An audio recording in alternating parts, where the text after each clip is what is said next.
Yeah, I suppose what it actually comes down to is that when you have both myself and Sean, really what you're really trying to do is you're embodying the idea of what your client wants, and that's a very hard skill because getting back to the whole idea of trust is that they're trusting us to kind of make sure that they're looked after,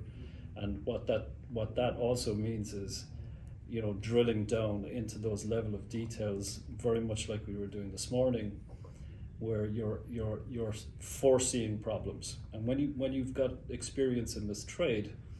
your main skill is, well, I've seen this done before and I've seen it done badly, so we're not going to make that mistake again. And that experience is invaluable. And I think what happens is when you have two guys who have worked for many years, Sean more than myself, you're getting into a lot of experience being brought to a project, and what that does is it just extracts more quality, and the anticipation of the client is met, and that's huge. I think just like the client's son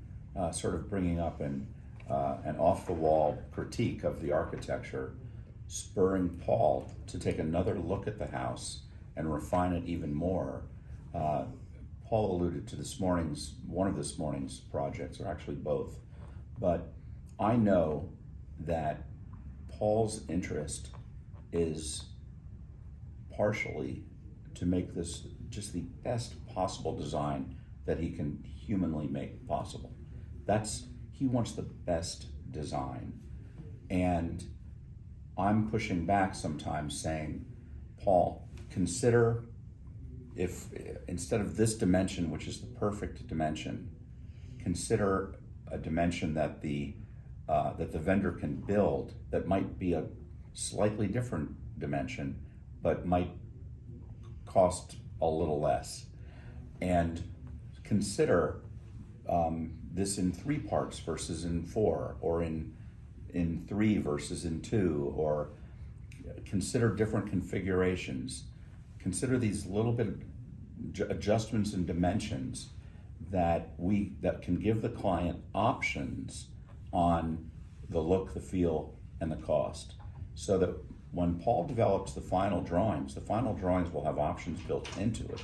which is one of the primary sort of goals and considerations of our client, so that the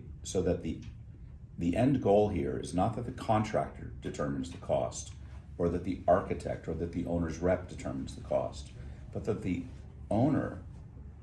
determines the cost, and so that the owner owns that, and there's no finger pointing later. It's important that the owner understands what they're getting in advance